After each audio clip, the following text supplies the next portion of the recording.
علیکم ورحمۃ اللہ وبرکاتہ۔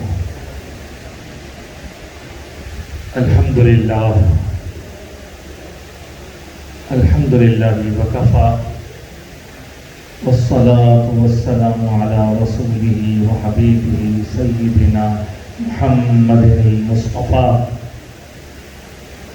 وعلی آلہ سفینۃ النجاة واصحابہ نجوم الہدی وعلى أولياء أمته مصابيح الصدق والصفاء،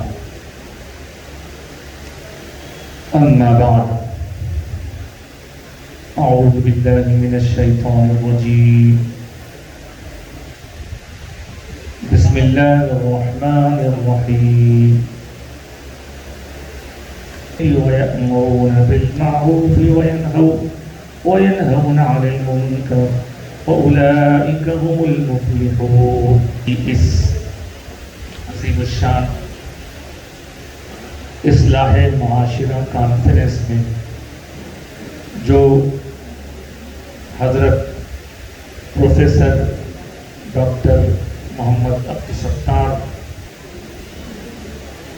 قادری نقشبندی علیہ الرحمۃ والرضوان کے سالانہ عرس کے موقع پر منعقد ہے، شہنشین پر اور خواتین ذی احترام، سب سے پہلے تو میں آج کی اس محفل کے اس کانفرنس کے انعقاد پر ابوالفدا اسلامک ریسرچ سینٹر کے موجودہ ڈائریکٹر، عام طور پر کسی اللہ والے کے عرس کی تقاریب کے دوران ان موضوعات پر خطاب کرنا یا کروانا بے محل سمجھا جاتا ہے۔ وقت کی ایک اہم ترین ضرورت کو محسوس کرتے ہوئے ایک بہترین کانفرنس کا انعقاد عمل میں لایا۔ اس کے لیے پوری ان کی ٹیم کو مبارکباد پیش کرتا ہوں، اور ساتھ ہی ساتھ بزرگوں کی موجودگی میں میرے لیے بھی ایک عنوان دیا گیا ہے۔ ماشاءاللہ آپ بہت دیر سے الگ الگ عنوانات پر خطابات سماعت کر رہے ہیں۔ ختم نبوت کے عنوان سے بھی آپ نے سماعت فرمایا، اور پھر تصوف کے عنوان پر بھی، اور یہ آج اس کے بعد پھر انشاءاللہ تعالی مزید اور خطابات ہونے والے ہیں۔ میں جلدی اپنی گفتگو کو سمیٹنے کی کوشش کروں گا، کیونکہ بہت دیر سے آپ حضرات تشریف فرما ہے۔ میرا عنوان میں نے جو دیکھا وہ یہ کہ مسلم لڑکوں کی تعلیم سے دوری۔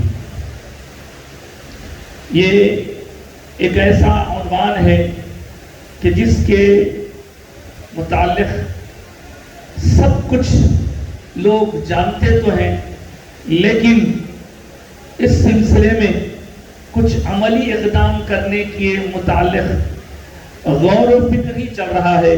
کچھ کرنا چاہیے، ہمیں ہماری قوم کے نوجوانوں کو تعلیم سے دور ہونے سے روکنا چاہیے۔ ہر کوئی یہی کہہ رہا ہے کہ کچھ کرنا چاہیے، لیکن الحمدللہ بزرگوں کے ساتھ وابستگی کی برکتیں لیے ہوئے اس ابوالفدا اسلامک ریسرچ سینٹر کے روح رواں نے کچھ کرنا چاہیے کہ اس سلسلے کو توڑتے ہوئے عملاً کر کے دکھا دیا کہ اس کی شروعات کیسے کی جاتی۔ حضرات گرامی، یقیناً یہ ایک بہت ہی دل کو تڑپا دینے والا موضوع ہے کہ ہم دن بدن اپنے نوجوان لڑکوں کو، مسلمانوں کو تعلیم سے دور ہوتا ہوا دیکھ رہے ہیں۔ تفصیل میں گئے بغیر صرف اتنا عرض کروں کہ ہمارے نوجوانوں کی دلچسپیاں کچھ ایسی ایکٹیویٹیز میں ہو گئی ہیں کہ جس کے نتیجے میں انہوں نے تعلیم کو یا حصول علم کو بہت پیچھے رکھ دیا۔ آپ برا نہ مانیں اور بزرگوں کی موجودگی میں دو تین کڑوی باتیں عرض کروں گا کہ مجھ سے ایک صاحب نے سوال کیا کہ صاحب آپ کہاں رہتے ہیں؟ ایک غیر مسلم صاحب ہمارے، اب چونکہ فیلڈ ہے، کہاں رہتے ہیں؟ میں نے کہا کہ صاحب اولڈ سٹی میں ہمارا آبائی گھر ہے، اب تو ذرا شاستری پورم میں رہ رہا ہوں۔ اچھا صاحب آپ کے ہاں اس ایریے میں کوئی اچھا معیاری اسکول ہے؟ میں نے کہا کہ اسکولز تو بہت ہیں، لیکن عام طور پر وہاں کے تعلیمی مراحل سے ہم لوگ جو نتیجہ کرتے ہیں، ہمارے پاس بھی کالجز میں لڑکے آتے ہیں 10th کلاس پاس ہو کے آتے ہیں، لیکن اس کے باوجود ان میں وہ صلاحیت نہیں ہوتی۔ تو کام تو کر رہے ہیں اسکولز، لیکن جس لیول پہ کام ہونا چاہیے نہیں ہو رہا ہے۔ دیکھیے اس سوال کے بعد دوسرا سوال جو بہت ہی چبھتا ہوا سوال تھا، میرے اس کلیگ نے مجھ سے کیا، صاحب آپ کے ایریے میں شادی خانے کتنے ہیں؟ یقین مانیے بجلی گری مجھ پر۔ میں نے کہا کہ ہاں ہمارے ایریا میں شادی خانے بہت سے ہیں، کرایہ کتنا ہے اس کا؟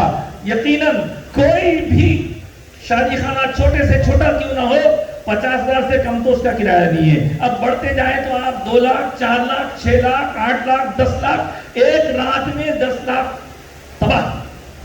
اب یہی چیز ہماری خواتین کو، ہمارے مرد حضرات کو اور ہمارے نوجوان نسل کو کس طرح پیچھے لے جا رہی ہے۔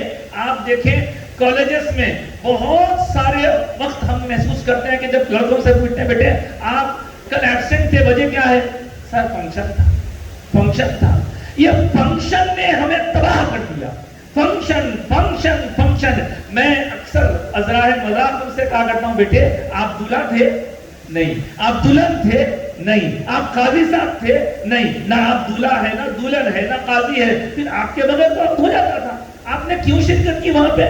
اور وہاں سے واپسی کے لیے تو آپ کو معلوم ہے 2 بج رہے ہیں، 3 بج رہے ہیں، 4 بج رہے ہیں۔ اب صبح میں نہ تو خواتین اٹھ رہی ہیں، نہ مرد حضرات اٹھ کے اپنے کام پہ جا رہے ہیں، نہ لڑکے باہر آئے۔ ہاں لڑکیاں، آپ بولیں کہ صاحب لڑکیاں کس مٹی سے بنی ہیں؟ اکثریت لڑکیوں کی ایسی ہیں جو کتنی بھی دیر سے آئیں اپنا کام کریں گی، اپنی پڑھائی کی فکر کریں گی اور وہ صبح اٹھ کے بھاگ جائیں گی کالج کے لیے۔ ہر گھر کی یہی کہانی ہے کہ صاحب لڑکیوں سے کوئی پرابلم نہیں ہے، سارا پرابلم بچوں سے۔ پھر اس کے بعد دوسری چیز جو دجال کا ہمارے ہاتھ میں جو نمونہ آ گیا ہے، موبائل فون۔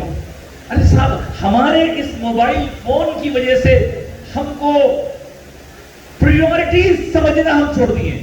ہماری زندگی میں کون سی چیز کتنی زیادہ اہم ہے، ترجیحات جس کو کہا جاتا ہے، پریورٹیز، وہ سب چھوڑ دیے۔ آپ کہیں گے کہ صاحب یہ ساری باتیں آپ سنا رہے ہیں، یقیناً یہ تو ہم بھی محسوس کر رہے ہیں، اور ہمارے نوجوانوں میں تعلیم کا بھی فقدان ہے۔ تعلیم کے ساتھ دوسری چیز، اب یہاں اہل خانقاہ ہیں سب لوگ، اس لیے عرض کروں کئی ایسے بھی لوگوں سے ملاقات ہوتی ہے جو تعلیمی طور پر بڑے ساؤنڈ ہیں، بڑے مضبوط ہیں، لیکن تربیت نام کی کوئی چیز نہیں ہے ان کے پاس۔ ڈگریاں بہت سی ہیں، تو ان کو اگر ہم کہیں گے تم پڑھے لکھے جاہل ہو تو ہوگا، اس لیے کہ تربیت ان کے پاس آداب کس سے کیسی بات کرنی ہے اس کا پوری طرح صفایا ہے۔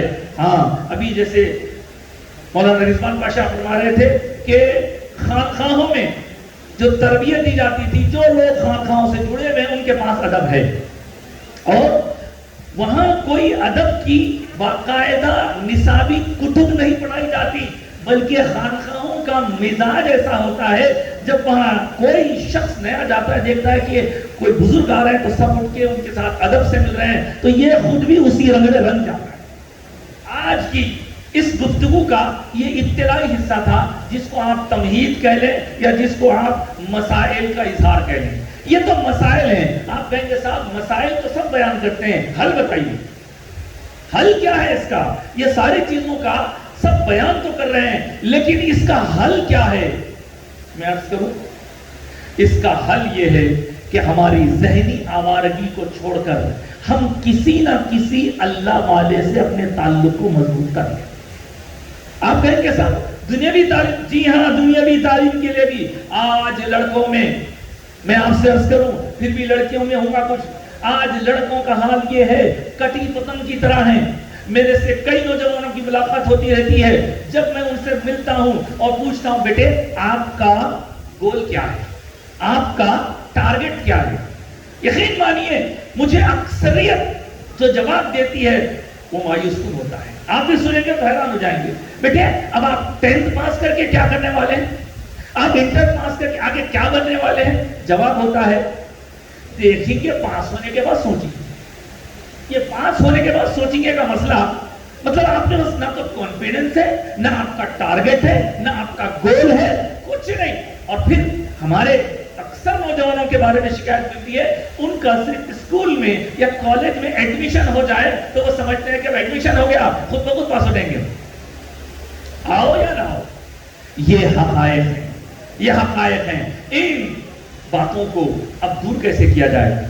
ہمارے نوجوان بچوں کی بات اگر کریں آپ, کوئی فزیکل ایکٹیویٹی نہیں, موبائل میں لے کر بیٹھ کے کیا کیا دیکھ لیتے ہیں, کیا اچک اچک کے دیکھتے ہیں, کون سا گیم کھیلتے ہیں پتہ نہیں, ان کا ذہن کدھر ہے. اور پھر ان کے والدین کی طرف سے جو شکایت آتی ہے ہمارے ہاں, آپ یقین آئے تو بہتر ہے کہ ہمارے ہاں بہت سارے بچوں کو ہم اپنا سبجیکٹ پڑھانے سے زیادہ مورل ویلیو سکھاتے ہیں ان کو کہ بیٹے تم ماں کا باپ کا یہ مقام سمجھو, ورنہ ماں باپ دونوں آ کے شکایت کرتے ہیں بچہ صاحب بچی سب بات سنتی ہے لیکن یہ بچہ سنتا نہیں, بگڑتا جا رہا. تو بگڑنے کی وجہ کیا ہے؟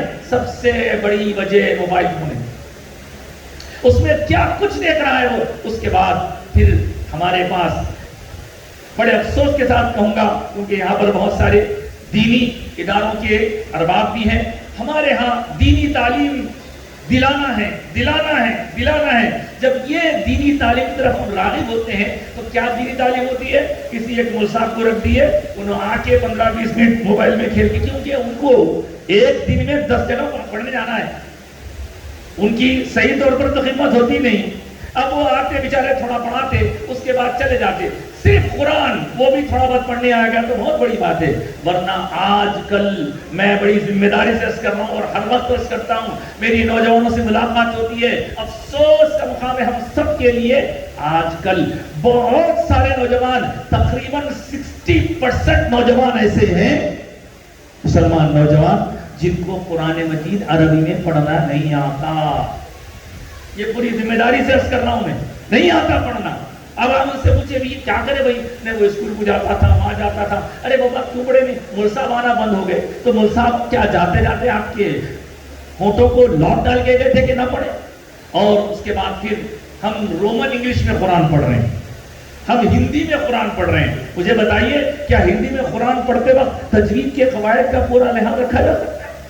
انگلش میں قرآن پڑھتے وقت میں ایک صاحب ہندی کا قرآن پڑھنے کی بہت تمنا کیے, بولا بیٹے ہندی میں آپ نقطے لگنا, جا کے نیچے نقطہ لگنا, پھر اوپر نقطہ لگنا, آپ عربی سیکھو, پڑھو, سیکھو. اس لیے کہ ہم جب دنیاوی کسی فائدے کی چیز دیکھتے ہیں تو اوریکل بھی سیکھتے ہیں, ہم جو ہے C++ بھی سیکھتے ہیں, ہم سب کچھ سیکھتے ہیں. قرآن کی عربی سیکھنا, کچھ بچے جرمنی جا رہے ہیں تو جرمنی لینگویج سیکھ رہے ہوں گے, قرآن نہیں سیکھیں گے. قرآن تو میں ان سے اکثر کہتا ہوں بابا تم لوگ یہ سیکھ رہے ہو, وہ سیکھ رہے ہو, جاوا سیکھ رہے ہو, اوریکل سیکھ رہے ہو, یہ اوریکل تمہارے یہی کام آئے گا. سب سے پہلے اللہ کے اس میراکل کو سیکھ لو جو قرآن مجید کی شکل میں اللہ نے ہمیں دیا ہے. تو دوستوں بزرگوں, اس کا حل کیا ہے؟ اس کا حل سب سے پہلے یہ ہے کہ ہمارے نوجوانوں کی تربیت اس انداز سے ان کو پاس بلا کے کی جائے کہ بیٹے آپ کا گول بنائیے پہلے, پھر جب گول بن جائے گا اس کے لیے آپ کو کیا کیا کرنا ہوگا. ظاہر ہے آپ کو آپ کا رات کا جاگنا چھوڑنا پڑے گا, ظاہر ہے آپ کو صبح اٹھنا پڑے گا, اور کسی اللہ والے کی صحبت میں آپ آتے جاتے رہیں گے تو آپ کا سب سے پہلے یہ نظام, نمازوں کا جو نظام ہے یہ اسی لیے ہے تاکہ بندہ نمازوں کے ذریعے ڈسپلن میں آ جائے. لیکن ہمارے نوجوان نمازوں سے, لباس کے متعلق آپ دیکھ لیجئے, انداز گفتگو کا دیکھ لیجئے, اور اس کے ساتھ ساتھ پھر بالوں کا تو کیا کہنا, اللہ اکبر. کہیں اگر کوئی, میں میرا اپنا ذاتی مشاہدہ کر رہا ہوں, کہیں کالج میں کسی غیر پر سختی کی جاتی ہے تو وہ خاموش رہتا ہے کیونکہ اس کو شروع سے ڈسپلن سکھایا گیا ہے. لیکن کسی اپنے والے بچے پر کوئی سختی کر دی ہے تو استاد تو بولے ہمارے ہم نہیں بولتے, تم بولتے, ہمارے باوا نہیں بولتے, ہمارے ابا نے مارے ہمارے کو, یہی تو غلطی کرے نہیں مارے تمہارے بچوں. بہرحال کہنے کا مطلب یہ کہ ان چیزوں کو ہم محسوس کر رہے ہیں، غور کر رہے ہیں، لیکن اب کریں کیا؟ اب اللہ والوں کے پاس لائیں تو کیسا لائیں؟ اس کے لیے یہ بزرگ حضرات تو عوام الناس میں بچوں میں جا کے نہیں بیٹھ سکتے، یہ لوگ جا کے چبوترے پہ نہیں بیٹھ سکتے، تو اب کرنا کیا؟ کرنا یہ کہ ان بزرگوں کی خدمت میں آ کر جو لوگ سنور گئے ہیں یا جو اپنے ہر کام کے لیے مشورے ان سے لیا کرتے ہیں، مشورے کے بغیر کام ہو رہے ہیں سب، کسی کو اپنا مانو، بڑا مانو، ان سے مشورہ لو، ان سے دعائیں لو۔ تو کرنا یہ ہے کہ جتنے نوجوان جڑے ہوئے ہیں بزرگوں سے، اب یہاں ماشاءاللہ سب ہیں، ہر ایک شخصیت کے ساتھ کئی کئی نوجوان جڑے ہوئے ہیں کسی نہ کسی طرح سے، تو ان نوجوانوں کو ایسا انداز سکھایا جائے کہ وہ عوام الناس میں، طلبہ میں جا کر ان کے ساتھ بیٹھ کے ان کی مزاج سے متعلق گفتگو کر کے انہیں آہستہ آہستہ دوست بنا کے قریب کریں۔ یہ کام دکھنے میں تو بہت مشکل دکھ رہا ہے، لیکن بعض تنظیمیں جو اسٹوڈنٹس کے نام سے چلا کرتی ہیں ان کا یہی کام ہوتا ہے، حالانکہ وہ اپنے جو بھی عقائد پھیلاتے ہوتے ہوں گے، لیکن آج ضرورت اس بات کی ہے ہماری اپنی ذمہ داری کو ہم سمجھیں۔ ہم یہ نہ سمجھیں کہ بھئی میں تو اچھا ہوں، میرا بچہ تو اچھا ہے، جی نہیں، ہمیں معاشرے کی بات جب کر رہے ہیں، ہم اصلاح معاشرہ جب کہہ رہے ہیں تو معاشرہ ایک آدمی کو نہیں کہتے، ایک فیملی کو نہیں کہتے، مختلف فیملیز مل کر ایک معاشرہ بنتا ہے، اور اس معاشرے میں ایک بات آپ کی خدمت میں عرض کروں، مجھے اس موقع پر غوث پاک سرکار یاد ہے، پیران پیر غوث اعظم دستگیر حضور غوث پاک نے اپنے زمانے میں بگڑے ہوئے حالات کو سدھار دیا۔ یقین اس بات کا رکھیے کہ غوث پاک چاہتے تو صرف کرامتوں سے بدل سکتے تھے، لیکن غوث پاک نے صرف کرامتوں کے ذریعے نہیں بلکہ اپنے خطابات کے ذریعے، اپنی صحبت کے ذریعے، اپنے نظر کے فیض کے ذریعے لوگوں کو تبدیل کیا۔ نہ صرف یہ کہ عام پبلک کو، بادشاہوں کو بھی آپ ڈرا کے نصیحت کیا کرتے تھے۔ آج میں نے ابھی گفتگو جو آغاز کرتے وقت سورہ آل عمران کی آیت مبارکہ پڑھی، وَلْتَكُمْ مِنْكُمْ أُمَّةٌ يَدْعُونَ إِلَى الْخَيْرِ، تم میں ایک ایسا گروپ تو ہونا ہی چاہیے جو خیر کی دعوت دے، خیر کی طرف بلائے، وَيَأْمُرُونَ بِالْمَعْرُوفِ، اور نیکی کا حکم دے، وَيَنْهَوْنَ عَنِ الْمُنْكَرِ، اور بری باتوں سے روکے۔ اولئک هم المفلحون، اور حقیقت میں یہی وہ لوگ ہیں جو فلاح پانے والے، کامرانی پانے والے ہیں۔ تو بزرگوں اور دوستو، ایسے میں میں کہوں گا کہ ان بزرگوں کو تو جا کر چبوترے پہ بیٹھنا ممکن نہیں ہے، اب ان کے اور ان بزرگوں کے درمیان جو نوجوان ہیں یہ ان کی ذمہ داری ہے، اپنی ذمہ داری سمجھیں، اور یہ بات بھی یاد رکھیں کہ اگر آپ کسی ایک بندے کو لا کر حضرت سے رجوع کرا دیتے ہیں، حضرت ابو الہدا ہو، حضرت سجاد پاشا صاحب قبلہ ہو، حضرت رضوان پاشا ہو، یہ کوئی بھی بزرگوں کے پاس آپ جا کے پہنچا دیں گے، نتیجہ کیا ہوگا؟ اس کے آنے جانے سے اس کے دل میں سکون ہوگا اور اس کے بعد اس کے اندر تبدیلی آنے لگے گی۔ یہ میرا اپنا ذاتی مشاہدہ ہے کہ جو لوگ بزرگوں سے جڑتے ہیں ان کی زندگی میں تبدیلی آتی ہے۔ میں اپنے بابا حضرت قبلہ کے پاس درس تفسیر میں آنے والے ایسے لڑکوں کو دیکھ رہا ہوں جن کی صورتوں پہ لعنت برستی تھی، لیکن جب وہ آ کے بیٹھے تو قرآن کا نور، صاحب قرآن کی محبتوں کا نور اور اللہ والے کی گفتگو کا نور ایسا ہوا، آج ان کے چہروں پہ نور کا ایک ایسا اثر ہے کہ جس کی وجہ سے ان کے باطن کی پاکیزگی کا اظہار ہوتا ہے۔ اس لیے موجودہ دور میں اس کام کو بہت اہم طور پر اور ہر کسی کو کرنے کی ضرورت ہے۔ یہ مت سمجھیے کہ انہوں کر رہے نہ بس ہے، ہر ایک کی ذمہ داری ہے۔ ویس بخاری صاحب کی بخاری ہے، ذمہ داری ہے، میری بھی ذمہ داری ہے، کاشف پاشا صاحب کی بھی ذمہ داری ہے۔ اب ہم اگر کسی کو نیکی کا پاٹ پڑھانے جائیں، اگر کہیں کہ بابا نماز پابندی سے پڑھو، نمازوں کی قضا مت کرو، تو دو بچے آپس میں بات کر لیتے ہیں، ارے کیا ہوا، مصحف کو ہوا لگ گئی، مصحف کو ہوا لگ گئی، جماعت کی ہوا لگ گئی کیا، اس کی ہوا لگ گئی کیا۔ ایسی سوچ ہم میں آ گئی کہ نماز پابندی سے پڑھنے والے کوئی اور ہوتے ہیں، جبکہ ہمارے بزرگوں کے واقعات آپ سنتے ہیں۔ اسی طرح اگر آپ غوث پاک سرکار کی جو میں نے حکمت عملی بتائی، کام کرنا ہوگا، خالی بیٹھے بیٹھے کام نہیں ہوتا، اور علم کے حصول کے لیے غوث پاک کو کیا ضرورت تھی؟ غوث پاک حسنی بھی ہیں، حسینی بھی ہیں، علوی ہیں، محمدی، سب کچھ ہیں، پھر بھی غوث پاک فرماتے ہیں درست العلم حتی صرت، میں علم حاصل کرتے ہوئے قطبیت کی منزل تک پہنچا۔ تو دوستو علم کا حصول اندھیرے اور اجالے میں فرق بتاتا ہے۔ اس علم کو اگر ہم یہ سمجھے ارے کیا ملتا بھائی، آج کل نوجوانوں کا کیا بھائی پڑھے تو بھی کیا آپ کو نوکری مل رہی کیا، تو یہ سب سے بڑا ہمارا نظریہ غلط نظریہ ہے کہ ہم پڑھائی، ہم تعلیم کو اپنے روزگار سے جوڑ رہے ہیں۔ جی نہیں، ہماری تعلیم ہم کو، ہمارے آقا نے ارشاد فرمایا العلم نور، علم روشنی ہے، اور روشنی کیا کرتی ہے؟ جو راستے میں اندھیرے کی وجہ سے تکلیف ہو سکتی تھی وہ روشنی آ کر اندھیرے کو دور کر دیتی ہے۔ بزرگوں اور دوستوں، کرنا ہے، کوشش بھی کرنا ہے، محنت بھی کرنا ہے اور دعا بھی کرنا ہے۔ اب بعض والدین ہم سے ملتے ہیں، کیا بھائی آپ کے بچے کے بارے میں معلوم ہو صاحب دعا کرو دعا کرو، تو مجھے بتائیے کیا صرف دعا کر دینے سے کام بن جائے گا؟ صرف دعا سے کام نہیں بنے گا صاحب، محنت بھی کرنا ہوگا، دعا بھی کرنا ہوگا۔ اور حضور پیران پیر کی بات تو آپ نے سماعت کر لی، غریب نواز کا آپ حال دیکھیں۔ غریب نواز نے تشریف یہاں لا کر سب کے دلوں کو مسخر کیا۔ کیسے؟ ایسے کہ آپ نے جس طرح لوگوں کے ساتھ سلوک کیا، جس طرح لوگوں کے ساتھ برتاؤ کیا، اس برتاؤ دیکھیے آ جاتی ہے۔ اور ماحول دیکھیے، ایک اہم بات عرض کر رہا ہوں اپنی بات کو سمجھتے ہوئے کہ ماحول جو چلتا ہے نا اس کو بہت سارے لوگ قبول کر لیتے ہیں، خود بخود قبول کرتے ہیں، خود بخود قبول کرتے ہیں۔ آپ دیکھیں موجودہ دور میں وانٹیڈلی چاہتے ہوئے عمدن لوگ ایسی کلپیں پھرا رہے ہیں جس میں اہل ایمان کو ایمان چھوڑتا ہوا دکھایا جا رہا ہے۔ یہ ایک سازش ہے بہت بڑی، اتنے کیسز نہیں ہو رہے ہیں، جو بھی ہو رہے ہیں فکر کے قابل ہے وہ، لیکن وہ بتا کے عام پبلک کو متاثر کرنا ہے۔ اور آپ کو بتاؤں، میں آپ کو بتاؤں غریب نواز کے بارے میں آپ نے سماعت کیا کہ جس راستے سے آپ تشریف لے جاتے گاؤں کا گاؤں مسلمان ہو جاتا۔ سبحان اللہ بولنا بہت آسان ہے، لیکن اسوہ غریب نواز پر عمل کرتے ہوئے ہمیں عملاً کچھ کر گزرنا ہے۔ ہم تو شہر میں رہتے ہیں صاحب، ہم شہر میں رہتے ہیں۔ میری گفتگو ہو رہی تھی ویس بہاری صاحب سے، انہوں نے کہا صاحب میں وہ ختم نبوت پر جب کام کرنے لگا تو کہیں سے یہ بھی آواز آئی ارے صاحب یہ سب ہمارے کیا حضرت ہے، سب جیسا ختم ہو گیا۔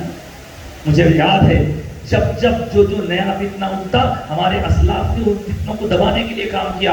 حضرت شیخ الاسلام امام انوار اللہ فاروقی علیہ رحمۃ و رضوان بانی جامع نظامیہ نے جب جو لوگوں کے درمیان عقیدہ کا بگاڑ دیکھا اس کی اصلاح کے لیے عملاً کام کیا، قلم اٹھایا، سب کچھ کیا۔ اور آج گراؤنڈ ریالٹی یہ ہے کہ نوجوان طبقے میں بدعقیدگی کے ساتھ ساتھ یہ قادیانیت کا زور بھی، یہ شکیل بن حلیف کا زور، یہ سب آہستہ ساتھ پھیل رہا ہے۔ ہم خبر نہیں، ہم سمجھ رہے ہیں بچے اچھے ہیں۔ اور اس کے ساتھ ساتھ تیسرا اور ایک فتنہ آپ سے عرض کروں، بہت سارے نوجوان ایسے ہیں جن کا نام مسلمان ہے لیکن نہ ان کا اسلام سے تعلق ہے نہ کسی اور دین سے، دہریے ہو چکے ہیں، ایتھیسٹ جس کو بولتے ہیں، بالکل کھلا کھلا بولے نہیں، میں کسی کھلا بولے نام اس کا شاکر ہے، نام اس کا ذاکر ہے، تو اسی کون فکر کرے گا؟ یہ تو الحمدللہ بزرگوں کی تربیت ہے، اور اس تربیت کی بنیاد پر نوجوان نسل میں یہ لوگ آگے بڑھ کے کام کر رہے ہیں الحمدللہ۔ دیکھیے آخری بات عرض کرتے ہوئے، حضرت سیدنا عمر فاروق رضی اللہ عنہ یاد ہے مجھے، بہت ہی صاف بگاڑ ہوتا۔ سورہ مومن کے ابتدائی آیات میں یہ واقعہ مفسرین نے لکھا ہے کہ سیدنا عمر فاروق رضی اللہ عنہ کے ایک ساتھی تھے، دوست تھے، وہ ہجرت کر کے کسی دوسرے مقام پہ چلے گئے۔ وہاں سے کچھ لوگ جب حضرت عمر کے پاس آئے آپ کی خلافت کے زمانے میں، تو آپ نے ان کا حال چال دریافت کیا، کہا وہ کیسے ہیں؟ تو وہاں سے آنے والوں نے کہا کہ صاحب کیا کریں، پتہ نہیں ان کو کیا ہو گیا، وہ فی الحال بڑی بری حالت میں ہیں، کھاتے پیتے ہیں اور آپ کے ساتھ رہتے تھے، لیکن اب ان کی کیا کیفیت ہو گئی ہم آپ کے سامنے بیان نہیں کر سکتے۔ حضرت عمر نے کہا ٹھیک ہے، جب تم واپس اپنے وطن کو جانے لگو تو ذرا پھر مجھ سے مل کے جاؤ۔ جتنا وہ کچھ کام کرنا تھا، چونکہ کیپٹل تھا مدینہ منورہ، وہاں سے واپس ہوتے وقت حضرت عمر کے پاس حاضر ہوئے، عرض کیا آپ نے فرمایا تھا کہ فلاں صاحب کے نام کچھ لکھنا ہے۔ ہر بندے کے اندر اللہ رسول کی محبت چھپی بھی رہتی، خالی ہوا دینے کو ملتی۔ ہم کالج میں دیکھیں ایسے کئی بچے جو بگڑے ہوئے رہتے ہیں ان کو بلا کے سمجھائے تو بولتے صاحب آج تک اس پیار سے ان کو کوئی سمجھا نہیں، آج تک کوئی سمجھا نہیں، سمجھانے کی ضرورت ہے، قریب کرنے کی ضرورت ہے۔ بہرحال حضرت سیدنا عمر فاروق رضی اللہ تعالیٰ عنہ کیا کیے، اللہ خط کاغذ قلم لے کے آپ نے لکھا حامیم تنزیل الکتاب من اللہ العزیز العلیم غافر الذنب وقابل التوب شدید العقاب ذی الطول لا الہ الا هو الیہ المصیر، بس اتنا ہی لکھ کے بھیجا دیا۔ وہ بندہ پڑھا لکھا تھا، اسے آپ نے یہ پہنچایا اور سب جتنے حاضرین تھے ان کو ان سے کہا کہ میرا ایک دوست ہے، میرا ایک ملاقاتی ہے، اس کے متعلق سنا کہ اس کے احوال بگڑ گئے ہیں، چلو میں یہ کوشش تو کر رہا ہوں، اب دعا بھی کر دیں۔ دیکھ رہے ہیں آپ غور کریں، عملاً کام کیا، اس کے بعد پھر دعا بھی کی، سب لگی کے دعا کی ہے کہ اللہ اس بندے کے دل میں پھر سے ہدایت پیدا فرما دے، ہدایت کا نور عطا فرما۔ یہ یہاں سے وہاں گیا اور اس بندے کو جیسے یہ خط دیا، اس خط میں کوئی زیادہ تفصیل نہیں تھی، بس آیات قرآنی تھے، اس میں یہ لکھا ہوا تھا حامیم تنزیل الکتاب من اللہ العزیز العلیم، یہ کتاب نازل کی گئی ہے اللہ کی طرف سے جو بڑا عزیز قوت والا اور بڑا علیم ہے، غافر الذنب گناہوں کا بخشنے والا ہے، وقابل التوب توبہ کا قبول فرمانے والا ہے، شدید العقاب سخت سزا دینے والا ہے۔ دیکھیں آپ کس آیت کا انتخاب کیا سیدنا فاروق اعظم نے، اس کے بعد ذی الطول بڑے پاورز والا ہے، لا الہ الا ہو، اس کے سوا کوئی عبادت کے قابل نہیں، الیہ المصیر، اسی کی طرف لوٹنا ہے۔ بندہ پڑھا لکھا تھا، جب یہ آیتیں اس کے سامنے گئیں تو اللہ رب العزت کے غافر الذنب والی صفت بھی اس کے سامنے آ گئی، شدید العقاب والی صفت بھی آ گئی، الایمان بین الخوف والرجاء کا جو منظر تھا وہ اس کے سامنے آ گیا۔ تحریر عمر فاروق کی ہے اور اس کو قرآن پاک کی آیات پڑھ کر اللہ تعالیٰ نے اسی وقت اس کی آنکھوں سے آنسو بہے اور اللہ نے اس کو ہدایت نصیب فرمائی، وہ بندہ بالکل سدھر گیا اور اصلاح ہو گئی۔ اب ہم اصلاح معاشرہ کی بات کر رہے ہیں، صرف دعاؤں سے نہیں ہوتا صاحب، عمل بھی کرنا پڑے گا اور دعا بھی کرنا پڑے گا۔ آخر میں چلتے چلتے ایک بات جو ہر نوجوان، مجھے خوشی اس بات کی ہے کہ میں یہاں دیکھ رہا ہوں کہ بزرگ کم ہیں، نوجوان زیادہ۔ آج کل ہمارا ٹارگٹ یہی ہے، ہم نوجوانوں کو پکڑیں، ہم نوجوان، کیونکہ بزرگ تو ماشاءاللہ سب اچھے۔ تو بہرحال چلتے چلتے اتنی بات عرض کروں، آقا کائنات صلی اللہ علیہ وسلم نے ارشاد فرمایا، ترمذی شریف میں بھی حدیث ہے، مشکات نے بھی اس کو روایت کیا ہے کہ ارشاد فرمایا اغتنم خمسا قبل خمس، پانچ چیزوں سے پہلے غنیمت جانو، یہ اس کی قدر کر لو، اس کی ویلیو سمجھ لو۔